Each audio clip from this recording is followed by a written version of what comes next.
I would like to thank Dr. Vinita Varghese. She's a physical medicine rehabilitation consultant working with MAM, and now she is in Narvi Hospitals, Vellore. She has traveled all the way from Vellore. Thank you so much, ma'am. And I thank our panel team. Dr. Anthony Terrence is a pulmonologist. Most of you will be knowing him. He's from GeneOmm Hospital. Thanks a lot for joining us on a Sunday, sir. Dr. Venkat Das is a pediatric orthopedician. He is going to join us soon. He is from Ganga Hospital. Most of you would have consulted him as well. There are so many pediatric colleagues who have come on a Sunday, pediatric PGs. Thank you so much for making this program a reasonably good success, because when we want to teach the pediatrician, we want a big pediatric crowd, but again, minimum, but again, small crowd is good enough, because I know you are going to take the message to all others. Neurologist Subhair sir has come. Thank you so much for all of you. And Dr. Razina, she is from QRSMA. She is a doctor, but she is a patient parent advocate. So she works with QRSMA. And Mrs. Priya and all the QRSMA team, I welcome you all.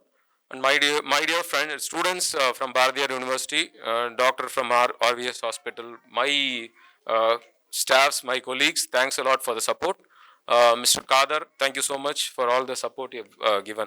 So I welcome you all. This is like a vote of thanks, but again, welcome plus vote of thanks. So we'll start the actual scientific session. We are going to talk in English. So this is planned for doctors. And the next 2.5 hours will be for doctors. Anyhow, we have a parent session also. We can interact at that time. Okay. So I'll be starting with about the genetics of SMA. So I am Dr. PRADEEP Kumar. I'm a clinical geneticist. So you all should be knowing me. I'm practicing genetics past 14 years. I'm a pediatrician basically, got trained in genetics. I worked with ma'am. I've been there in her center. I worked together with ma'am. I gained knowledge from her. And after that, we are working together for the common cause, neuromuscular disorders, particularly spinal muscular atrophy. So next 20 minutes, I'll be talking about the genetics, or what exactly the spinal muscular atrophy is about. So spinal muscular atrophy is, it is a neuromuscular disorder. Muscle weakness and atrophy are the salient features. And it's a progressive degeneration, irreversible loss. That is very important. So every day there is muscle loss, which is irreparable. We cannot bring it back. So if you are giving treatment at one point, the muscle damage which has occurred already. We cannot reverse it back. So the weakness is symmetric, and it is proximal more than distal. And being a so it is spinal muscular atrophy involving spinal nerves, no sensory involvement, because it's purely muscular involvement. And again, brain will be spared. They have higher functions will be completely normal. Next slide. So symptoms: hypotonia and muscle weakness. What are all the symptoms you encounter during any muscle weakness? We'll see here. Poor sucking and swallowing in infantile period. They'll have delayed motor milestones. Of course, the higher functions, the intelligence will be normal. Child will have social smile, reciprocal cooing, blabbering. They can identify strangers by 6 months, maybe monosyllables, bisyllables. Everything the child can attain except the motor milestones. They'll be very floppy. So we always describe a child with spinal muscular atrophy or a neuromuscular disorder as floppy infant, and particularly type 1, they present as floppy infant syndrome. And tongue fasciculation is seen in SMA. There are so many other conditions where we can see, but again, SMA, if you find it as tongue fasciculation and proximal muscle weakness, you can think of SMA. And the genetics behind is due to two genes which are not working, SMN1 and SMN2. Survival motor neuron gene 1 and SMN2 is survival motor neuron gene 2. These two genes are not, these two genes have to produce a protein called survival motor neuron protein, and these genes, there are mutations. Because of that, the protein is not produced. Because of that, there is a nerve damage. Because of that, there is muscle damage. Next slide.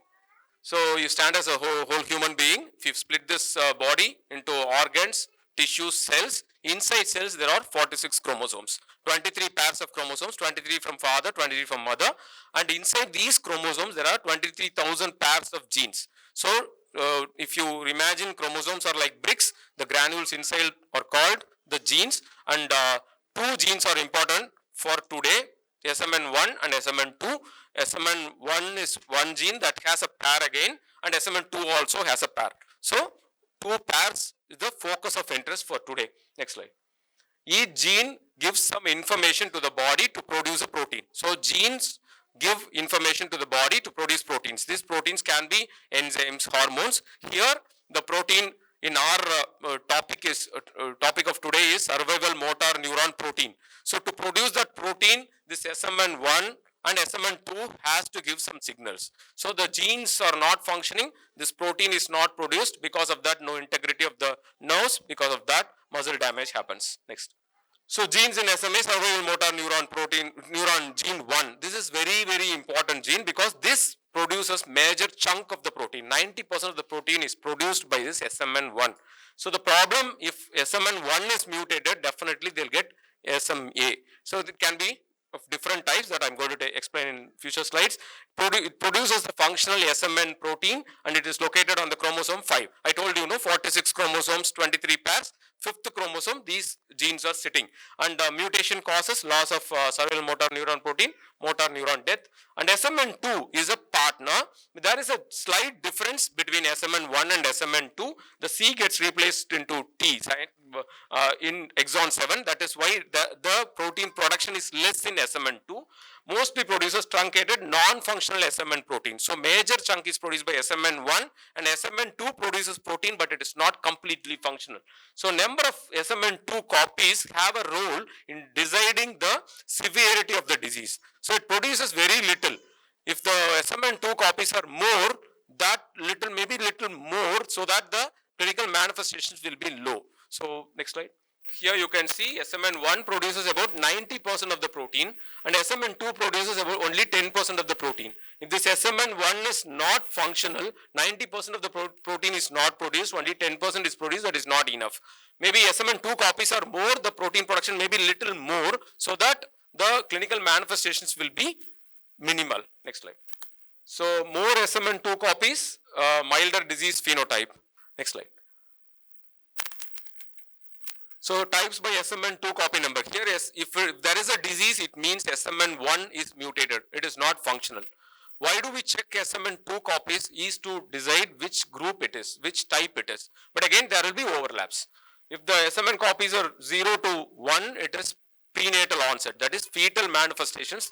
The child will not survive the neonatal period also. They will have fetal contractures, arthrogryposis, and type 1 is the commonest one. The SMN copies will be 1 to 2. The manifestation starts from 3 months to 6 months onwards, the first manifestation. These children will not live beyond a year without treatment. And intermediate types are like 3 and 4, where the SMN2 copies are more than 3. If it is 3 and it is in between this 1 and 3 is the type 2, and 6 to 18 months is the onset. They can sit, they will not walk. So all these will have clinical overlaps. We cannot exactly delineate.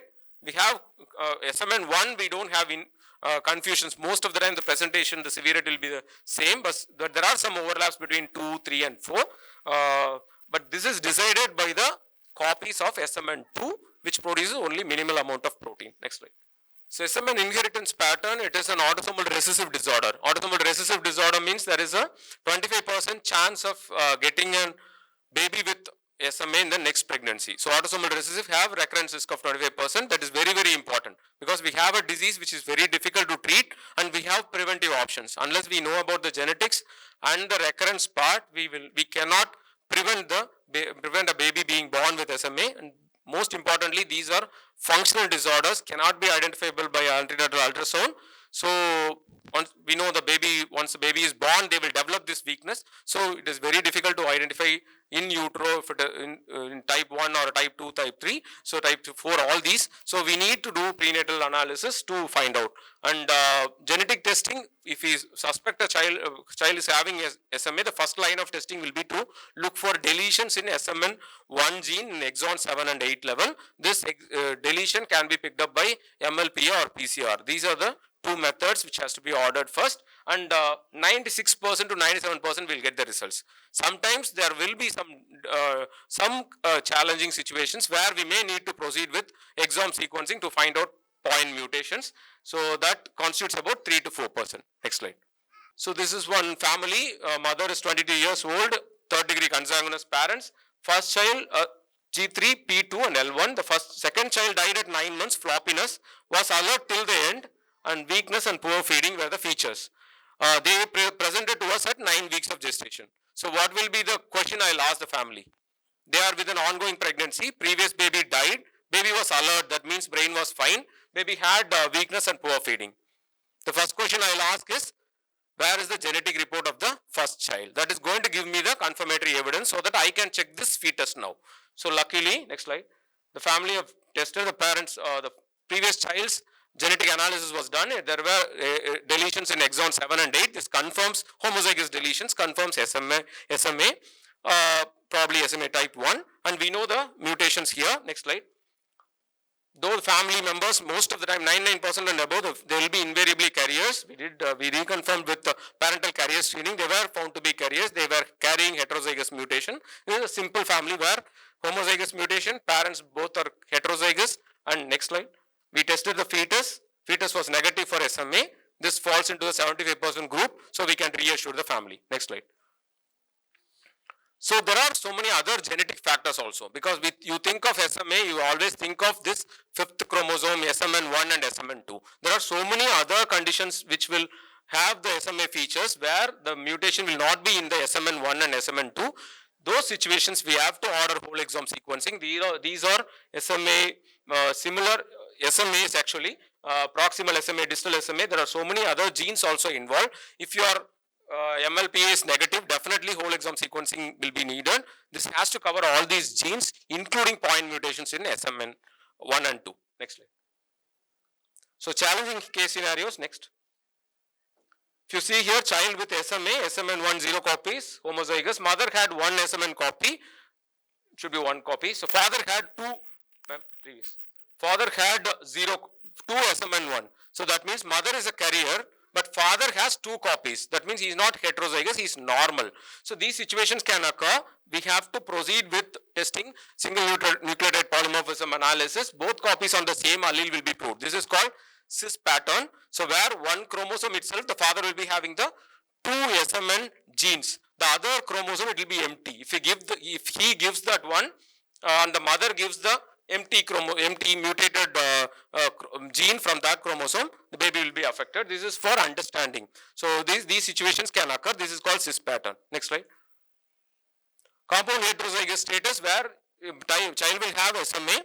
You can find a deletion in SMN1, but again the other allele mutation will not be found. This mutation can be a point mutation, so we have to go ahead and do exome sequencing to prove that. This is called compound heterozygous status. One allele, one mutation, that is deletion. Other allele, it is a point mutation. Next one.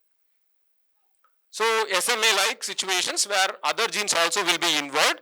SMN1 deletion will be negative. We have to go for whole exome sequencing. Next one.